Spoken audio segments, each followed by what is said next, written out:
So, hello guys, and welcome to the Sickle Life. Today we'll be talking about the basics of sickle cell anemia, and I'll give a little insight into my sickle cell experience. To begin, what is sickle cell anemia?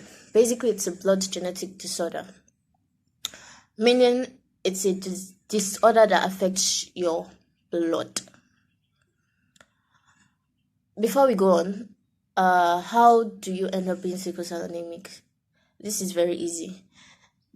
It's just when your parents have the sickle cell traits, meaning the S traits, and when both parents have the S traits, you're likely to become anemic. For example, my parents are both AS, so I and my elder sister are sickle cell anemic. Moving on. As I said, sickle cell anemic affects your red blood cell, meaning your red blood cell is not normal, it's abnormal. Normal in the sense that a red blood cell should be circular, but in our case, it is in a sickled form, a crescent-shaped form. So it is hard for it to pass through your blood vessels.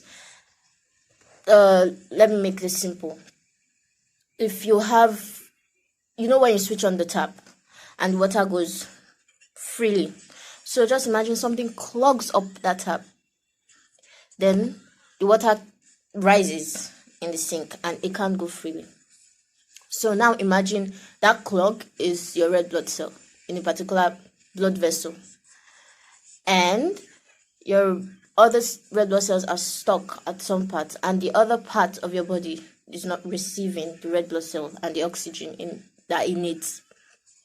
You get excruciating pain, and this is not like, I want to use the word normal pain, but I don't know how you understand what normal pain is. And when I mean excruciating pain, I mean I like, if you've experienced it, it is excruciating pain.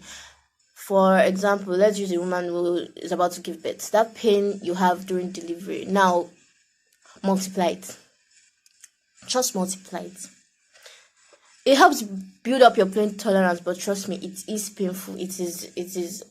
If there's another word apart from painful, that's what this thing is. But let's go on. There are different forms of sickle cell anemia. There is the common one is SS, and then there is SC, and then there is SE, there is SO, there is ST, there is SB. It looks like a B, but it's just the SB. So those are the forms of sickle cell anemia. But common one is SS. Yeah. And what else?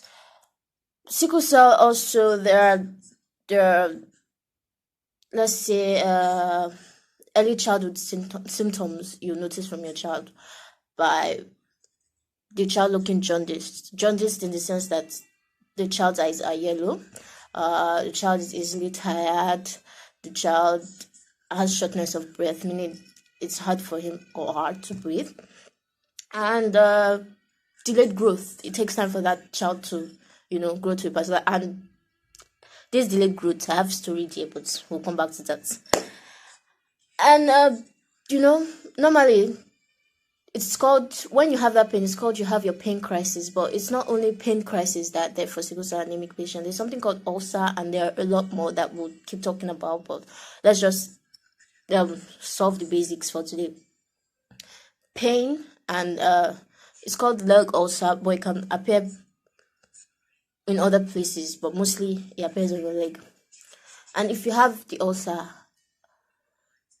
you're not likely to have a lot of pain crisis, but we'll sort that out later.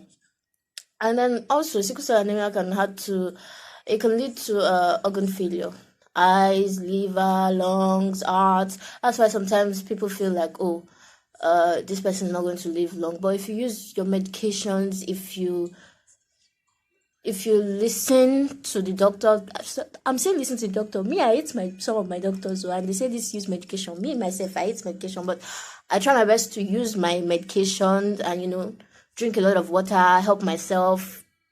It will get better. But we'll talk about pain meds and the other meds sickle cell sickle cell anemic patients use later. So that's all for today. I said I'll talk about myself a bit. Me and my sister were sickle cell anemic, and my parents probably found out about both of us when we were around 5, 6. And since then, we've been living with the disease. We've been having pain crises, and we've been surviving. Even though sometimes it's hard, but we've been surviving. What else? Yeah, for now, that's just it about me. I'll keep talking about my experiences later. And before I go, I just want to say, if you don't understand anything I've spoken about today, don't be afraid to send me a message, DM me, ask questions, and if you feel you can't DM, I don't mind sending my phone number for me to talk to you if you're anemic or if you need someone to talk to. And I want to thank everybody for listening and coming in today. I wish you a blessed day.